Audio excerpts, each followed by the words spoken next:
My name is Jordan Webb and I'm staring at my phone in a coffee shop in San Francisco's financial district, reading the text message that just ended whatever relationship I had left with my family.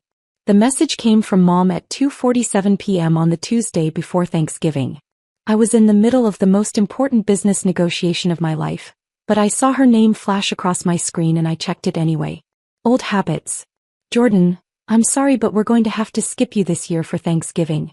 Tyler and Madison are hosting at their new house in Westchester and Madison feels strongly that the guest list needs to be, well, she used the word curated. She's worried about appearances since she's invited her parents and some of Tyler's colleagues from the law firm. You understand, right?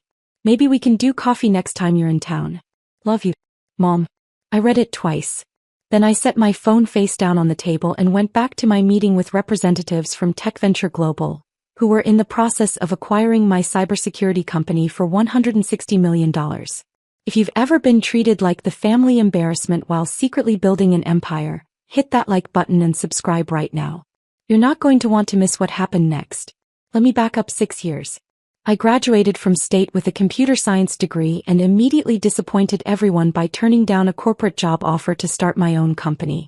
Not a sexy startup with venture capital and a ping pong table. A boring, practical cybersecurity firm that helped small businesses protect their data. Tyler, my older brother, had gone to Columbia Law. He worked at a white shoe firm in Manhattan, wore suits that cost more than my monthly rent, and had opinions about wine regions. When he brought Madison home 2 years ago, she took one look at me in my hoodie and jeans and I watched her mentally categorize me as the unsuccessful sibling. Madison came from money. Old money, the kind that doesn't just have wealth but has country club memberships that have been in the family since 1952. Her father was a federal judge. Her mother sat on charity boards and pronounced interesting in a way that clearly meant disappointing. At Tyler and Madison's engagement party, she'd introduced me to her parents as Tyler's brother, the one who does computers. Not computer science. Not technology. Computers. Like I fixed laptops at Best Buy. I didn't correct her. I was too busy building something real. My company, SecureNet Solutions, had started in my apartment with 2 employees.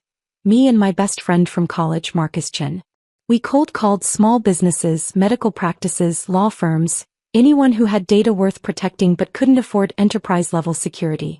Nobody cares about small businesses until they get hacked, Marcus said during our first year. We're going to be the ones who care first. He was right. We grew slowly, steadily. 10 clients became 50. 50 became 200. We hired security specialists, built proprietary software, developed protocols that actually worked for businesses with limited budgets. Tyler asked me about my computer thing exactly once at a family dinner 3 years ago. So you're still doing the tech support business? He said, cutting his steak with the precision of someone who'd learned proper knife technique. Cybersecurity consulting, I corrected. Right. That going well. We're growing. Good. Madison's father was just saying how important it is to find your niche, even if it's not particularly prestigious. He said it like he was being supportive. Like he was proud of me for finding my little corner. I could have told him we'd just signed a contract with a regional hospital network for $2 million. I could have told him we'd been approached by 3 venture capital firms. I could have told him I was making more than his associate-level salary at the law firm. I didn't. I just smiled and changed the subject. Because I was learning something important. My family's perception of my success had nothing to do with actual success. It had to do with appearances. Tyler had the right degree, the right job title, the right address. I had a startup which in their minds meant I was 1 bad month away from moving back in with Mom. So I let them think it. I drove a 7-year-old Toyota. I lived in a modest apartment in Oakland. I wore hoodies to family events. And I built my company into something extraordinary while they congratulated Tyler for making partner track.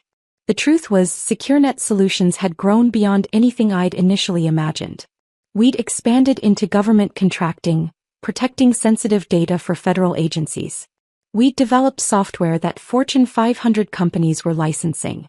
We'd been featured in TechCrunch, Forbes, and Wired. And my family had no idea. Mom would call every few months. How's the computer business, honey? Are you getting enough clients? Like I was running a struggling freelance operation instead of a company with 47 employees and offices in 3 cities. Tyler would occasionally send job postings. Saw this at a tech company in New York. Might be more stable than the startup thing. Let me know if you want me to put in a word. The positions were always mid-level. Always less than what I was already doing. I never told them the truth because I wanted to see if they'd love me without the success. If they'd respect me without the money. If they'd value me as a person instead of as a status symbol. The answer increasingly was no. Madison's arrival made everything worse.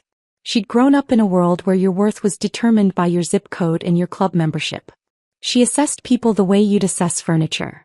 Will this fit with the aesthetic I'm trying to create? I didn't fit. At their wedding last year, Madison had seated me at table 12 with Tyler's college roommate's girlfriend's brother and a cousin nobody had spoken to in 5 years. Tyler was too busy being the perfect groom to notice. Mom just said, "Madison worked so hard on the seating chart, dear." The breaking point came 6 months ago when Tyler and Madison bought a house in Westchester. 4 bedrooms, colonial style, the kind of house that screamed, "We've arrived." They threw a housewarming party.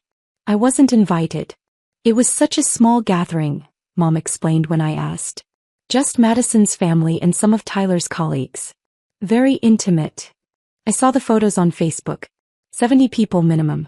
That's when I stopped pretending it didn't hurt. That's when I realized I'd been running an experiment with a foregone conclusion. My family didn't want a relationship with me. They wanted me to either succeed on their terms or disappear quietly into the background. So I focused on what I could control. The business. Drop a comment and let me know where you're watching from tonight. Tech Venture Global first approached us in July. They were a major player in the cybersecurity space, and they'd been watching SecureNet's growth for 2 years. Our government contracts had caught their attention. Our proprietary software had impressed their technical team. "We're prepared to make a serious offer," their CEO said during our first meeting. "Your company fills a gap in our portfolio. Small to mid-size business security is an underserved market, and you've figured out how to serve it profitably." The negotiations took months. Due diligence, valuations, terms discussions. Marcus and I worked with lawyers, accountants, and advisors. We flew to meetings in New York, Boston, Chicago. I didn't tell my family any of it. The final offer came in mid-November. $160 million. $40 million in cash to me personally, the rest in stock and retention bonuses. I'd stay on as a division president for 3 years with full autonomy and a salary that made Tyler's law firm income look like an allowance. We signed the papers on November 22nd.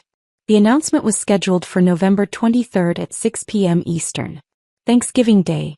I hadn't planned it that way. Tech Venture wanted to announce before the long weekend to capture the news cycle. I agreed without thinking about the timing. Then Mom's text came. I sat in that coffee shop reading about how I was too poor and unsuccessful to attend Thanksgiving dinner, and I started laughing. Not bitter laughter. Genuine, surprised laughter at the absurdity of it all. Marcus looked up from his laptop. "What's funny?" I showed him the text. He read it twice, then looked at me. "You're kidding." "Nope. Your mom just disinvited you from Thanksgiving because Tyler's wife thinks you're too poor. That's the gist of it. While we're literally finalizing a deal that's going to make you worth more than everyone in your family combined." "Timing is everything," I said. "Are you going to tell them?" I thought about it. Really thought about it. No. Let's see what happens. What happened was this. Thanksgiving Day, 6:04 p.m. Eastern. I was in my apartment in Oakland, eating Thai takeout and watching a movie. My phone buzzed with a news alert. Breaking. Tech Venture Global acquires SecureNet Solutions for $160 million. Expands SMB cybersecurity division. Then another alert. And another. TechCrunch, Forbes, Bloomberg, Reuters. The story was everywhere because it was a slow news day and business reporters needed content. By 6:15 CNN was running it as a tech sector story. By 6:30, it had made the crawl at the bottom of MSNBC. My phone started ringing at 6:47 p.m. First call, my college roommate. "Dude, did you just sell your company for $160 million? Second call, a former professor. "Jordan, I just saw the news. Congratulations." Third call, Marcus, laughing so hard he could barely speak. "Check Twitter. You're trending." I checked. Hashtag SecureNet acquisition was trending in tech circles. My name was trending locally in the Bay Area. Fourth call, Mom. I let it go to voicemail. Fifth call, Tyler. Voicemail. Sixth call, Mom again. Voicemail. The calls kept coming. Friends, former colleagues, business contacts. Everyone except the people currently sitting around a turkey in Westchester, probably just starting to see the news alerts on their phones. I turned my phone on silent and went back to my movie. By 9 p.m. I had 47 missed calls. 32 text messages. 16 voicemails. I listened to Mom's first voicemail at 10 p.m. Jordan, honey, I just saw something on the news about your company. Can you call me back? I'm confused about what I'm seeing. Tyler's first message. Jordan, need you to call me. Seeing some news about SecureNet. Want to make sure you're not getting scammed or something. Madison's text. She'd never texted me before. Jordan, people are asking us about this acquisition news. Can you clarify what's happening? I went to bed without responding to any of them. Hit that subscribe button if you've ever had to set boundaries with toxic family, because what happened next was spectacular. Friday morning the story had grown. The Wall Street Journal ran a feature about small cybersecurity firms disrupting the market. Forbes published a profile piece about me that their tech reporter had been working on for weeks. Business Insider did a breakdown of the acquisition terms. My phone had 103 missed calls. I finally responded at noon on Friday. One text, sent to the family group chat that I'd been removed from 6 months earlier but could still message. Happy Thanksgiving to everyone. Sorry I couldn't make it to dinner. I was busy finalizing some business matters. Hope the turkey was good. I attached a link to the Forbes article. The response was immediate. Mom, Jordan, please call me right now, this is important. Tyler, we need to talk. When are you back in New York? Madison, I think there's been a misunderstanding about Thanksgiving. I didn't respond. I was in meetings all day Friday with Tech Ventures integration team, planning the transition. Saturday morning, Mom called from Tyler's number. I answered. Jordan, thank God. We've been trying to reach you for 2 days. I've been busy, Mom. Business acquisition, you know how it is. Why didn't you tell us? Her voice had that trembling quality she used when she was trying to make me feel guilty. Your own family, and we had to find out from the news? I did tell you, Mom. Multiple times. You asked about my computer business at least a dozen times. I told you it was growing. But you didn't say, we didn't know it was. Jordan, the news is saying $160 million. That's correct. Silence. Then, Tyler wants to talk to you. My brother's voice came on the line, using his lawyer tone. The one he used with clients. Jordan, I think we got off on the wrong foot here. Obviously there's been some miscommunication. There's been no miscommunication, Tyler. Mom sent me a text on Tuesday disinviting me from Thanksgiving because Madison thought I was too poor to attend. I accepted that. Then my acquisition news broke on Thursday. That's not miscommunication. That's just bad timing. For you. Madison didn't mean, she was just trying to create a certain atmosphere. I know exactly what she meant. She's been clear about what she thinks of me since the day we met. That's fine. She's entitled to her opinion. Jordan, come on. Family is family. You're absolutely right. Family is family. Which is why it's interesting that you've treated me like an embarrassment for the past 6 years. My voice was calm. Flat. Every job posting you sent. Every time you explained my computer thing to your colleagues like you were apologizing for me. Every seating chart and guest list and family photo I wasn't included in. That's not fair. Do you know what I did for Thanksgiving, Tyler? I ate Thai food and watched The Shawshank Redemption. Alone. Because my family decided I wasn't good enough to eat turkey with them. And you know what? It was the best Thanksgiving I've had in years. We want you to come to Christmas, he said quickly. Madison's already planning it. We'll have the whole family. No. What do you mean, no? I mean no. I'm not coming to Christmas. I'm not coming to any family events until some things change significantly. Mom grabbed the phone back. Jordan, please. We made a mistake. We're sorry. But you have to understand we didn't know. That's exactly the problem, Mom. You didn't know because you never asked. You never looked. You never considered that maybe I was building something real. You just assumed I was failing because I wasn't succeeding in the exact way Tyler was succeeding. We love you. Do you love me, Or do you love the idea of a successful son you can brag about now that I'm worth bragging about? He started crying. It didn't move me the way it used to. I need to go, I said. I have meetings all weekend. Enjoy your holiday. I hung up. The next call came from Madison's father, Judge Harold Preston. That was bold. Mr. Webb, this is Harold Preston. I believe we met at my daughter's wedding. Judge Preston. What can I do for you?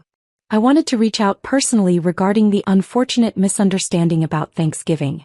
Madison is quite distressed. She feels terrible about the whole situation. I'm sure she does. She's a young woman trying to build a life with your brother. Sometimes in that process mistakes are made. Surely you can understand that.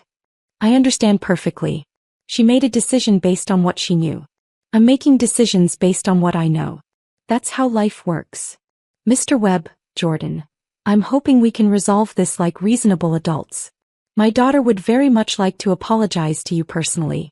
Perhaps we could arrange a dinner? I'd be happy to host at our club. There was the country club. The same club Madison had mentioned wasn't accepting new members from certain backgrounds. Judge Preston, I appreciate the call. But I'm not interested in dinner at your club or anywhere else. Your daughter made her feelings about me very clear. I'm simply accepting her assessment and moving forward. I think you're being unreasonable. I think I'm being extremely reasonable. Your daughter didn't want me at Thanksgiving because she thought I'd bring down the class. I'm just making sure she never has to worry about that again. Have a good day, Judge. I hung up on a federal judge. Felt fantastic. The voicemails kept coming. Aunt Carol, who I hadn't spoken to in 3 years. Uncle Jim, who'd once told me I should get a real job. Cousin Whitney, who'd asked me to leave her wedding reception early because I didn't fit the photos. Everyone wanted to reconnect. Everyone had an excuse. Everyone was so sorry for the misunderstanding. I deleted them all. Sunday night, Tyler showed up at my apartment building in Oakland. He'd flown across the country without warning. The concierge called up. Mr. Webb, there's a Tyler Webb here to see you. I considered not letting him up. But curiosity won. He looked terrible when he walked off the elevator. Rumpled suit, no tie, hair messy. This wasn't the polished lawyer I'd grown up with. You flew to California, I said. You wouldn't answer your phone. That's generally a sign that someone doesn't want to talk. Jordan, please. Just 5 minutes. I let him into my apartment. It was nice, stunning view of the bay, modern furniture, art on the walls. I'd bought it 2 years ago when SecureNet's revenue hit 8 figures. Tyler's eyes widened when he saw it. This place is incredible. It's home. He sat down without being invited. I messed up. Yeah.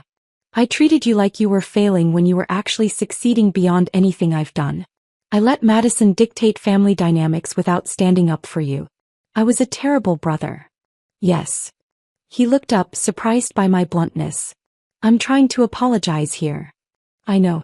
I'm agreeing with you. You were a terrible brother. You treated me like an embarrassment. You let your wife exclude me from family events because I didn't meet her aesthetic standards. You spent 6 years making me feel like I was failing when you never once actually asked how my business was really doing. I'm sorry. Are you? Are you sorry you treated me that way? Or are you sorry that I turned out to be worth $160 million and now you look foolish? He flinched. That's not fair. Isn't it? Tyler, if my company had failed, if I was actually struggling, would you be here? Would you have ever stood up to Madison? Would you have ever defended me to Mom? He didn't answer. That was answer enough. I think you should leave, I said. Jordan. I'm not cutting you off forever. I'm not being cruel. I'm just done being treated like I'm less than because I chose a different path. You want a relationship with me? Great. But it needs to be a real relationship. Not one where you only value me when I'm successful on your terms. What do you want from me? Nothing. I don't want anything from you, Tyler. That's the point. I don't need you to acknowledge my success. I don't need you to brag about me to your colleagues. I don't need a seat at Madison's curated Thanksgiving table. I walked to the door and opened it. I needed a brother who believed in me 6 years ago. That window closed. He stood up slowly. So that's it? We're done. We're on pause. A long pause. Maybe someday we can build something real. But right now? Right now I need distance from people who only see my value when it's financially quantifiable. He left without another word. The story continued to generate press for 2 weeks. I did 3 interviews, TechCrunch, Forbes, and Bloomberg. In each one, when they asked about my background, I kept it simple. I started SecureNet in my apartment with a clear mission: protecting small businesses that couldn't afford enterprise security. The growth came from staying focused on that mission. I didn't mention my family.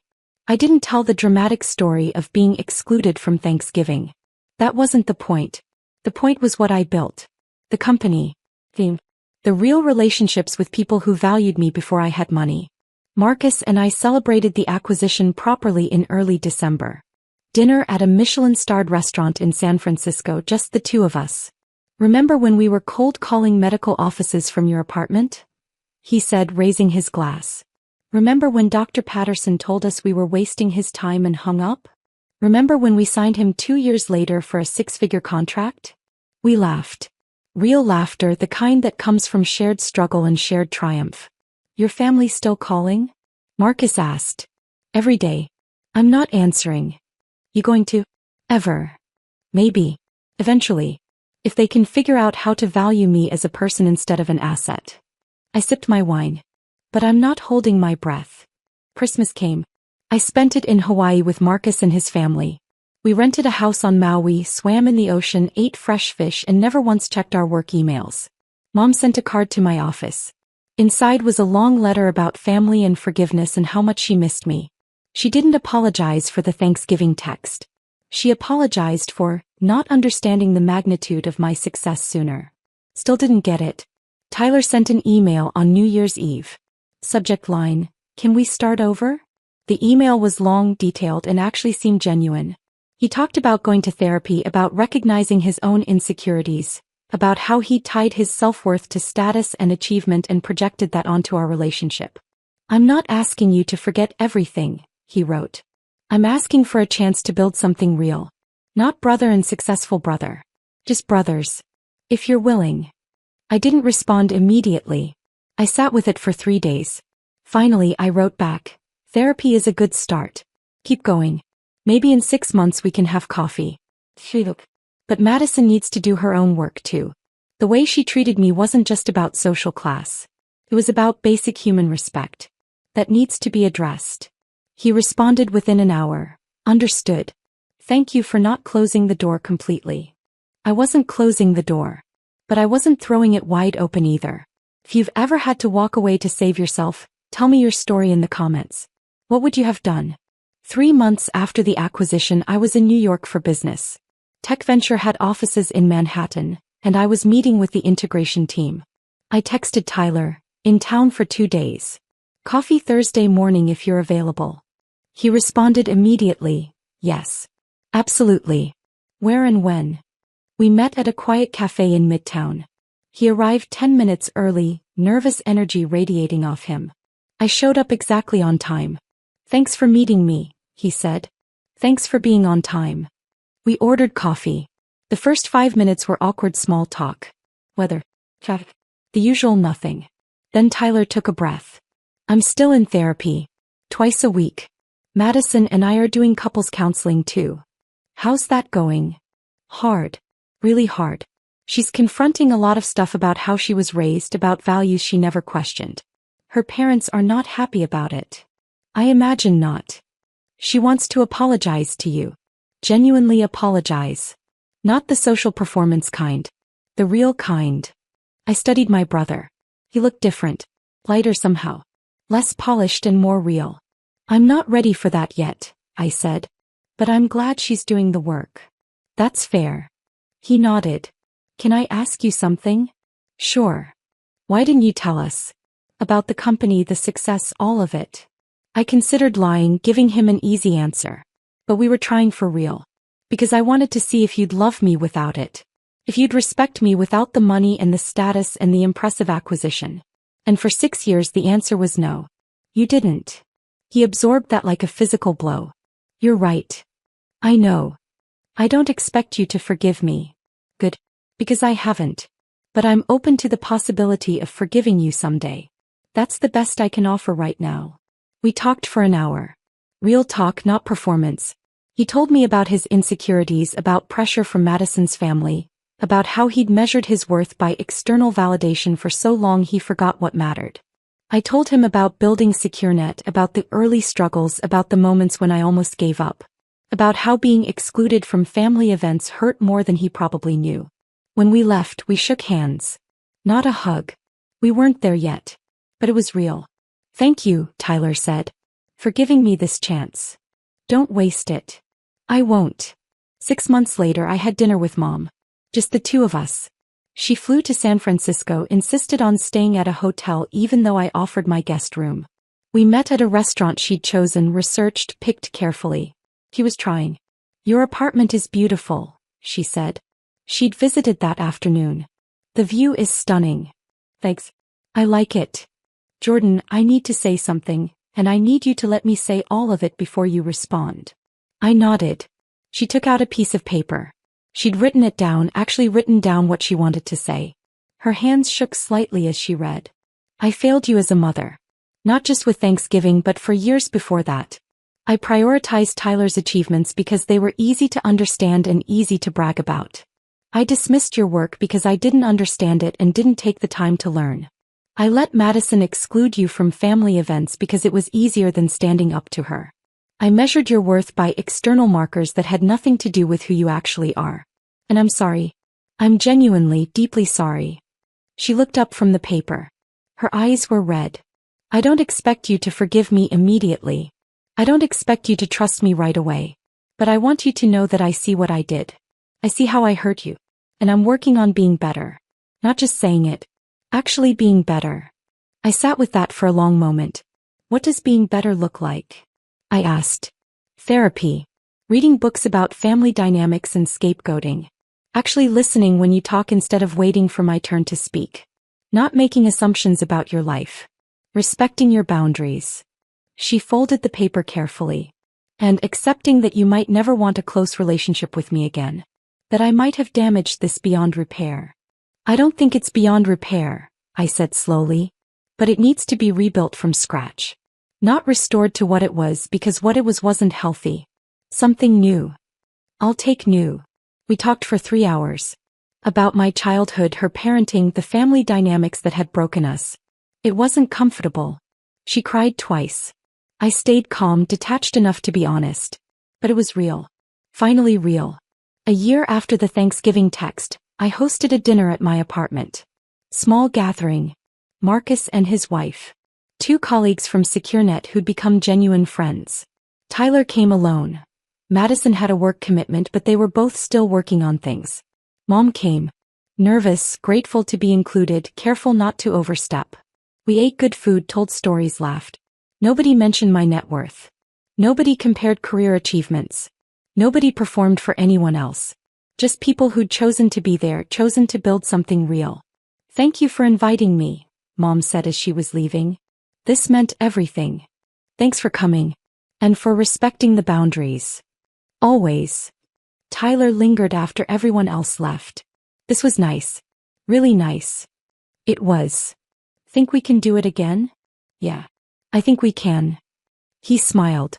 Real smile, not the polished lawyer smile. "I'm glad you didn't give up on us completely." "I didn't give up on the possibility of us. I gave up on accepting less than I deserve. There's a difference." "There is." After he left, I stood on my balcony looking out at the bay. The lights of San Francisco glittered across the water. Somewhere out there, 47 employees were building something that mattered. Thousands of small businesses were protected because of what we'd created. And my family was slowly learning what I'd known all along. Your worth isn't determined by other people's perception of your success. It's determined by what you build, who you help, and whether you can look yourself in the mirror. I'd built a company worth $160 million. But more importantly, I'd built a life worth living. Paper beats promises every single time. And sometimes, the family scapegoat turns out to be the only one who understood what actually matters.